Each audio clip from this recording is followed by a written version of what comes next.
గొప్ప మహానుభావుడు నందమూరి తారక రామారావు గురించి అందరూ తెలియజేస్తున్నారు. ఆయన పార్టీ పెట్టిన 9 నెలల్లోనే ప్రపంచ రికార్డు సృష్టించి ముఖ్యమంత్రిగా ప్రమాణ స్వీకారం చేసిన వ్యక్తి, యుగ పురుషుడు, మహాపురుషుడు, కీర్తి చేసిన నందమూరి తారక రామారావు గురించి అందరూ తెలియజేస్తున్నారు.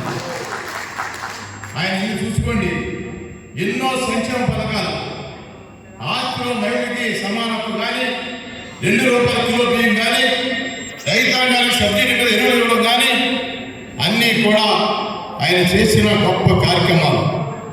అంతేకాకుండా నేషనల్ ఫ్రంట్ పెట్టి భారతదేశంలో ఆ రోజు కాంగ్రెస్ పార్టీ చేసిన దుర్మార్గాల్ని ఎదిరించి నేషనల్ ఫ్రంట్ని భారతదేశంలో అధికారంలో తీసుకొచ్చిన గొప్ప మహానుభావుడు నందమూరి తారక రామారావు సందర్భంగా తెలియజేస్తున్నాడు.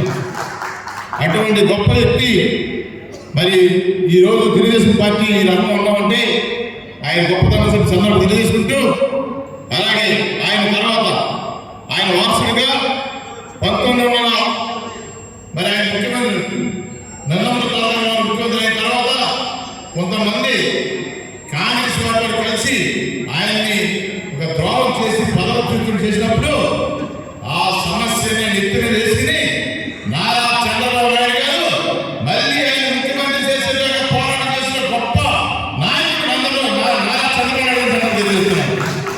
1985లో ఆయన పార్టీ ప్రధాన కార్యదర్శిగా బాధ్యతలు స్వీకరించిన నారా చంద్రబాబు నాయుడు గారు ఆ రోజు నుంచి ఈ రాష్ట్రంలో ప్రతి గ్రామంలో, ప్రతి వార్డులో, ప్రతి మండలంలో తెలుగుదేశం జెండా ఎగరేయాలని చెప్పేసి గ్రామ స్థాయి నుంచి రాష్ట్ర స్థాయి వరకు ఈ రాష్ట్రంలో ఉన్న తెలుగుదేశం సైనికులుగా తయారు చేసిన గొప్ప వ్యక్తి, గొప్ప నాయకుడు నారా చంద్రబాబు నాయుడు చంద్రబాబు తెలియజేస్తున్నాడు. 1995 సెప్టెంబర్ 1వ తారీఖున 2వ శాఖ తెలుగుదేశం పార్టీ 2వ నాయకత్వం 2వ శాఖ స్టార్ట్ అయింది. ఆయనే నారా చంద్రబాబు నాయుడు.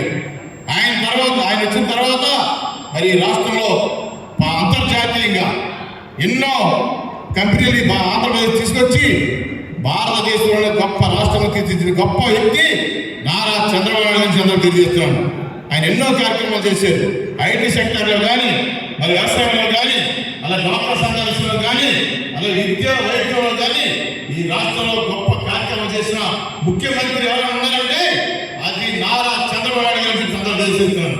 తెలుగుదేశం పార్టీ అంత గొప్ప పార్టీ అంటే మరి ఒకసారి టైంలో 1985లో ఇందిరాగాంధీ మరణాంతరంలో భారతదేశంలో ఎలక్షన్ జరిగితే అన్ని జాతీయ పార్టీలు తీసుపెట్టిపోయి, కానీ ఆంధ్రప్రదేశ్లో బై ఎలక్షన్ గెలిచిన నందమూరి తారక రామారావు అత్యధికంగా మెజారిటీ గెలిచి భారత పార్లమెంట్లో ఆంధ్రప్రదేశ్లో గెలిచిన 36 ఎంపీలు ప్రధాన ప్రతిపక్షం వహించిన గొప్ప ప్రాంతీయ పార్టీ ఉందని దేశంలో అది తెలుగుదేశం పార్టీ ప్రజలు తెలియజేస్తున్నారు.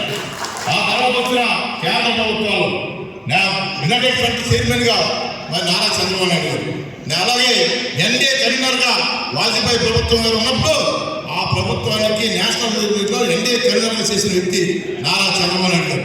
ఆయన నాయకత్వంలో ఎంతో మంది ప్రధానమంత్రులు కానీ, అలాగే రాష్ట్రపతులు కానీ, అలాగే దళితులని మరి జిఎంసీ బాలయ్య గారు కానీ, ప్రతిభా భారతి కానీ, అలాగే వీళ్ళందరినీ కూడా గొప్ప ఉన్నత స్థానాన్ని తీసుకెళ్ళిన వ్యక్తి ఎవరు ఉన్నారంటే అది నారా చంద్రబాబు నాయుడు సందర్భంగా తెలియజేస్తున్నాడు. ఆయన తర్వాత ఇప్పుడు యువకాలం చూస్తే లాస్ట్ 2019 నుంచి 24 ఎంతో దారుణమైన పరిస్థితి ఈ రాష్ట్రంలో. జగన్మోహన్ రెడ్డి ఒక అవాభావంలో ముఖ్యమంత్రి వ్యక్తి అతను ఎక్కడ కూడా అంబేద్కర్ రాజ్యం కోసం కానీ, భారత రాజ్యం కోసం తెలియక అతను అసెంబ్లీలో 27 సీట్లతో పోరాడిన నారా చంద్రబాబు నాయుడు గారిని ఎన్నో రకాలు హింసించిన వ్యక్తి. అయినా సరే ప్రజాస్వామ్యం కోసం, ఆంధ్రప్రదేశ్ కోసం ఆయన ఓపిక ఈ రాష్ట్ర ప్రజల్ని, ఈ రాష్ట్ర తెలుగుదేశం సైనికుల్ని కార్యరూపం చేసి 2024లో ఈ దేశంలో ఎక్కడా లేని విధంగా ఆయన అధికారం తీసుకొచ్చారంటే దానిలో ప్రధాన పాత్ర. ఇవాళ జాతీయ తెలుగుదేశం పార్టీలో 3వ కాలం మన పార్టీ నడుస్తుంది. ఆ 3వ కాలం నాయకుడే యువకాలం అధినేత నారా లోకేష్ బాబు గారి సంగతి తెలియజేస్తారు. లోకేష్ బాబు నాయకత్వంలో ఈ పార్టీ మనందరం కూడా 3వ కాలం నాయకులుగా మనం ముందుకెళ్తున్నాం. ఆయన నాయకత్వం 40 రోజులు కూడా ఆంధ్రప్రదేశ్ లో ఈ దేశంలో తెలుగుదేశం పార్టీ ఒక ఉన్నతమైన స్థానం తీసుకెళ్లి ఒక గొప్ప వ్యక్తి నారా లోకేష్ బాబు గారిని తెలియజేస్తాను. ఇన్ని గొప్ప కార్యక్రమాలు, ఇన్ని గొప్ప సంస్కరణలు, ఇంత గొప్ప అభివృద్ధి చేసిన ఘనత ఆ భారతదేశంలో ఒక తెలుగుదేశం పార్టీకి